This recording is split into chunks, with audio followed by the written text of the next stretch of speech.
Baiklah, kita akan seterusnya ke solo begini daripada chorus.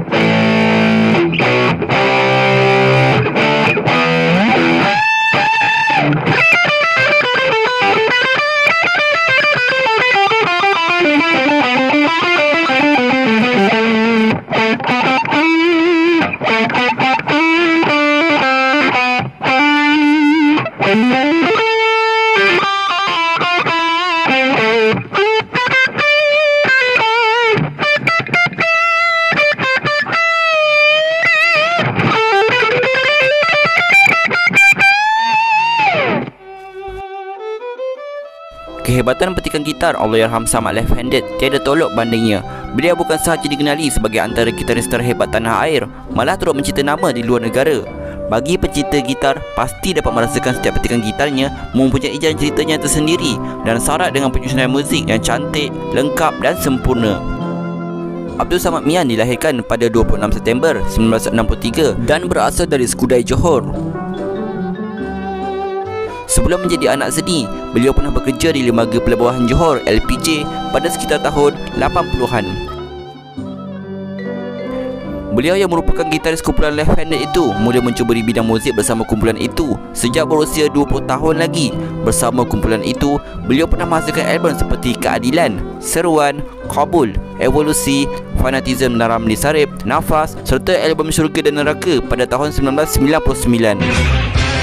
Pada tahun 1994, Samad pernah menghasilkan album solonya berjudul Samad yang menampilkan seorang pemain gitar antarabangsa iaitu Paul Gilbert menerusi lagu joget dan animo. Penampilan istimewa Paul Gilbert dalam dua buah lagunya itu membuktikan yang gitaris Malaysia juga adalah setanding dengan gitaris-gitaris hero dari barat. Menariknya, album ini juga berjaya menembusi pasaran antarabangsa.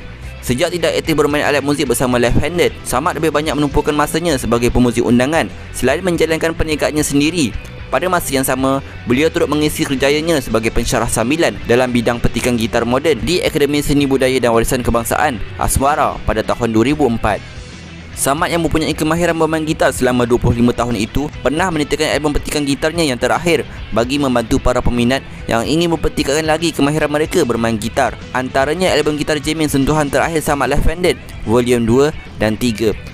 Sepanjang menjadi anak seni, beliau pernah menjadi pemuzik undangan dalam filem Rozana Cinta 87. Selain diiktiraf sebagai di antara gitaris legenda Malaysia, Samad juga pernah memenangi anugerah album solo terbaik di dalam anugerah industri muzik AIA 1995, dalam album rock terbaik Left-Handed Nafas di dalam anugerah industri muzik Malaysia AIM 1997. Namanya juga turut terkenal di peringkat antarabangsa apabila bergabung dalam menghasilkan album kompilasi membabitkan pemuzik terkenal seperti Alan Hawksworth, Mark Bonilla, Paul Gilbert dan Akira Tagasaki yang diterbitkan di Jepun pada tahun 1997. Di sebalik kegemilangannya sebagai pemuzik rock, Abdul Samad Mian juga memiliki kemahiran membuat dan bermain wow tradisi Malaysia. Beliau merupakan ahli seumur hidup Persatuan Layang-Layang Negeri Johor dan sangat disegani di kalangan pelayang-pelayang di Malaysia. Kejayaan beliau memuncak apabila beliau dinobatkan sebagai Johan Wah Bulan Naik peringkat kebangsaan dan tempat ketiga Grand Prix di Festival Layang-Layang Antarabangsa Bintulu dari 18 hingga 26 Ogos 2008. Beliau juga merupakan seorang pemain sepak takraw yang handal sewaktu muda dahulu dan pernah mewakili negeri Johor dalam sukan tersebut. Selain itu, beliau juga amat meminati alat muzik tradisional seperti gambus. Keinginannya untuk bermain alat tradisional itu terbukti apabila beliau menempah sebuah gambus daripada pembuat gambus terkemuka Muhammad Diyah Arifin di Kampung Rahmat, Batu Pahat. Pada tahun 90-an juga, Samad pernah dibawa oleh pengarah majalah ROTTW Malaysia Muhammad Rom Muhammad Nur ke satu festival musik di Jerman dan diberikan peluang membuat persembahan solo di hadapan ratusan ahli perniagaan dalam bidang rakaman dan sistem bunyi. Namun, siapa sangka di sebalik kegemilangannya yang disanjungi masyarakat, Allah lebih menyayanginya. Abdul Samad Mian telah meninggal dunia pada 23 Oktober 2008 di usia 45 tahun. Beliau telah meninggal dunia ketika dalam perjalanan ke Hospital Ampang selepas terjatuh di pejabat abangnya kira-kira 12.40 tengah hari. Bagaimanapun, ketika tiba di hospital berkenaan, pihak hospital mengesahkan Allahyarham sudah meninggal dunia kira-kira jam 1.05 tengah hari dan hasil bedah siasat mendapati kematiannya berpunca daripada masalah jantung. Jenazahnya telah dibawa ke Masjid Jami'ul Huda, Hulu Langat untuk disembahyangkan dan dikebumikan di tanah perkuburan orang Islam Batu 13, Hulu Langat, kira-kira jam 9.30 minit malam. Allahyarham meninggalkan seorang balu, Nurliza Sumairi serta 4 orang cahaya mata.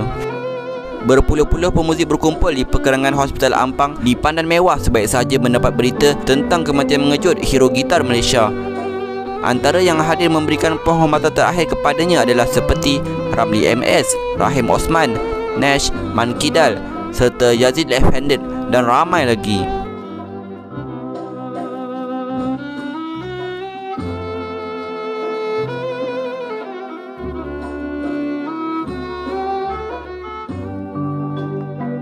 Kehilangan Allahyarham Samad adalah suatu kehilangan besar buat dunia seni tanah air. Allahyarham sudah membuktikan bakatnya apabila berjaya menepasi tahap pemain gitar yang perlu ada kepada pemain gitar dunia. Semoga Allahyarham Abdul Samad Mian ditempatkan di kalangan orang-orang yang beriman. Al-Fatihah.